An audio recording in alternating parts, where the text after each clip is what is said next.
అది ఏప్రిల్ 2024. అంటార్టికాలో ఒక్కసారిగా నీటి మట్టం పెరిగింది. అసలేం జరిగిందని శాటిలైట్ నుంచి చూసినప్పుడు అంటార్టికా మహాసముద్రంలో ఒక భయంకరమైన క్రూరమైన జీవి ఆకారం కనిపించింది. అది చూడడానికి పెద్ద జీవి తలలాగా కనిపిస్తూ ఉండడం సైంటిస్టులు కూడా గమనించారు. అయితే ఆ భయంకరమైన జీవి నీళ్లలో నుండి బయటికి రాబోతుండగా అంటార్టికా మహాసముద్రంలో నీటి మట్టం పెరిగిందని, దాంతో పాటు భయంకరమైన విచిత్రమైన శబ్దాలు వస్తున్నాయని చాలా మంది నమ్ముతున్నారు. ఇప్పుడు మీరు చూస్తున్న ఈ రేడార్ లో కనిపించిన ఈ భయంకరమైన తల మాత్రమే టెక్సస్ కంటే పెద్దగా ఉందని చెప్తున్నారు. అంటే ఆంధ్రప్రదేశ్, తెలంగాణ కంటే ఆ జీవి తల చాలా పెద్దది. మీరు రీసెంట్ గా చూసుకున్నట్లయితే సముద్రం నుండి చాలా జీవులు బయటకు వస్తున్న వీడియోస్ చాలా వైరల్ అవుతున్నాయి. లైక్ సముద్ర గర్భంలో ఉండే డోమ్స్డే ఫిష్ తీరానికి రావడం. దీని గురించి నేను ఆల్రెడీ లాస్ట్ వీడియోలో చెప్పాను. అండ్ ఒరిస్సా బీచ్ లో కొన్ని వందల తాబేళ్లు రావడం, కేరళలో కొన్ని లక్షల చేపలు ఒడ్డుకు రావడం, ఆస్ట్రేలియాలో 150కి పైగా తిమింగలాలు ఒడ్డుకొచ్చి చనిపోవడం, అండ్ సముద్ర గర్భం నుంచి యాంగులర్ ఫిష్ కూడా బయటికి రావడం. యాక్చువల్ గా ఇవి డీప్ సీ ఫిషెస్, అంత ఈజీగా బయటికి రావు. అవి వేటినో చూసి భయపడుతున్నాయి. ఇవన్నీ సముద్రం నుండి ఎందుకు బయటికి వస్తున్నాయి?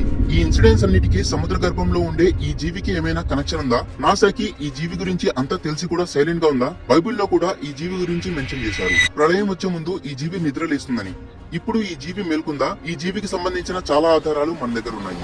ఇవాల్టి వీడియోలో మనం ఈ జీవి కథేంటి, ఇప్పుడు జరిగే ఈ ఇన్సిడెంట్స్ అన్నిటికీ రీజన్ ఏంటి, 2025 లో నిజంగానే ప్రళయం రాబోతుందా, వీటన్నిటి గురించి ఇన్ డీటెయిల్ గా డిస్కస్ చేద్దాం. అండ్ ఇలాంటి ఇన్సిడెంట్స్ జరుగుతున్నప్పుడు నేను ఖచ్చితంగా మాట్లాడతాను. కొన్ని నిమిషాల్లోనే అందరికీ అర్థమయ్యే భాషలో ఎక్స్ప్లెయిన్ చేస్తాను. నేను వీడియో పోస్ట్ చేసిన వెంటనే మీ దాకా రావాలంటే సబ్స్క్రైబ్ చేసుకుని బెల్ ఐకాన్ ని ఆల్ లో పెట్టుకున్నారు కదా? ఇక టాపిక్ లోకి వెళ్ళిపోదామా? సముద్ర లోతుల్లో నిద్రిస్తున్న ఒక పెద్ద జీవి. దాని చుట్టూ తీవ్రమైన వేడి ఉండడం వల్ల, దాని నోటి నుండి అగ్ని రావడం వల్ల వేరే ఇతర చేపలు దాని దగ్గరికి కూడా వెళ్లలేవు. ఈ జీవి ప్రపంచానికి తెలియని లోతైన సముద్రంలో దాగి ఉంది. ఒక రోజు అది సముద్ర గర్భం నుండి బయటకు వస్తుంది. ఆ రోజున భూమి అంతటా భారీ భూకంపాలు, భారీ అలలు, సునామీ వస్తాయి. దాని పేరే లివియథాన్. దీని గురించి బైబిల్లోనూ జీస్ మైథాలజీలోనూ మెన్షన్ చేసి ఉంది. అకార్డింగ్ టు జీస్ మైథాలజీ, వారి కథల ప్రకారం దేవుడు ప్రపంచాన్ని సృష్టించినప్పుడు 3వ రోజు అతను భారీ పామును సృష్టించాడు. అది మామూలు పాము కాదు. ఈ పాము సాధారణమైంది కాదు. దాని పులుసులు ఇనుము లాంటి బలంతో ఉంటాయి. దాని ఆకారం చాలా పెద్దగా ఉంటుంది. ఈ పాము డ్రాగన్ లాగా అగ్నిని వదులుతుంది. దాన్ని ఓడించగల సామర్థ్యం ఏ మనిషికి లేదు. అంతటి అసాధారణమైన శక్తులతో దేవుడు ఈ పాముని సృష్టించాడట.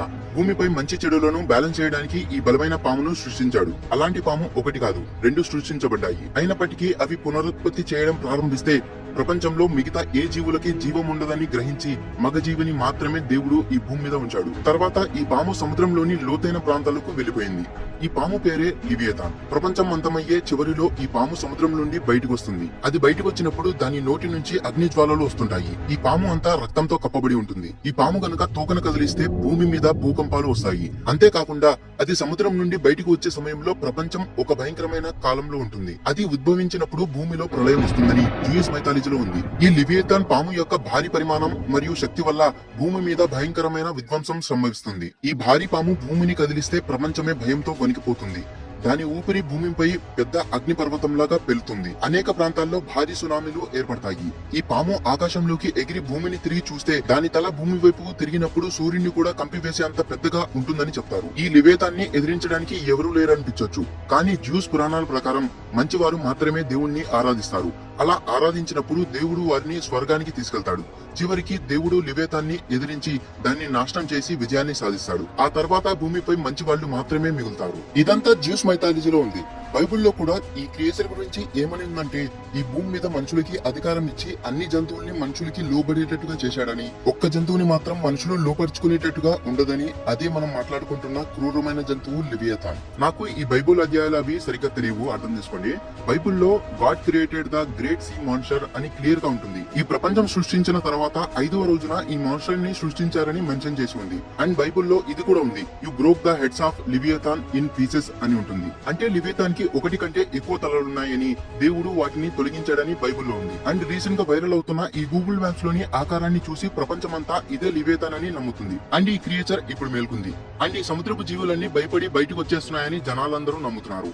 ఎందుకంటే ఇప్పటి వరకు మనుషులు కేవలం 5% సముద్రాన్ని మాత్రమే ఎక్స్ప్లోర్ చేశారు. మనుషులు వెళ్ళింది కేవలం 10 కిలోమీటర్ల లోతు వరకు మాత్రమే. ఇంకా మహాసముద్రం ఎంతుందో ఎవరికి తెలియదు.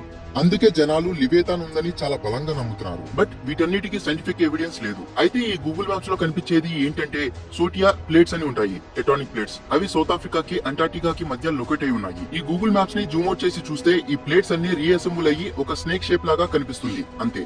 మరి ఈ సముద్రపు జీవులు దేన్ని చూసి భయపడి ఒడ్డుకొచ్చేస్తున్నాయంటే దానికి కూడా వ్యాలిడ్ సైంటిఫిక్ రీజన్ ఉంది. ఒరిస్సా బార్డర్ లో 7 lakh టర్టిల్స్ వచ్చాయి. అవి ఎవ్రీ ఇయర్ వస్తాయి. ఎందుకు వస్తాయంటే మాస్ నెస్టింగ్ చేయడానికి, అంటే గుడ్లు పెట్టడానికి. ఇవన్నీ ఆల్వ్యూ రెడెల్ టెటిల్స్. వీటి స్పెషాలిటీ ఏంటంటే ఇవి ఎక్కడ పుట్టాయో అక్కడే మాస్ నెస్టింగ్ చేయడానికి వస్తాయి. కేరళలో చాలా ఫిషెస్ ఒడ్డుకు రావడాన్ని చూసాం కదా, వాటినే సాడిన్ రష్ అంటారు. ఈ ఫిషెస్ అన్ని కూల్ వాటర్ ని వెతుక్కుంటూ కేరళ కోస్టల్ కి వచ్చేసాయి. ఇదేం ఫస్ట్ టైం కాదు, చాలా సార్లు వచ్చాయి. ఆస్ట్రేలియాలో చాలా వేల్స్ ఒడ్డుకొచ్చేసాయి కదా, వాటినే ఫాల్స్ కిల్లర్ వేల్స్ అంటారు. వేల్స్ అన్ని ఒక ప్లేస్ నుండి ఇంకో ప్లేస్ కి వెళ్తున్నప్పుడు వాళ్ళ గ్రూప్ లోనే ఒక లీడర్ ని చూస్ చేసుకుంటాయి.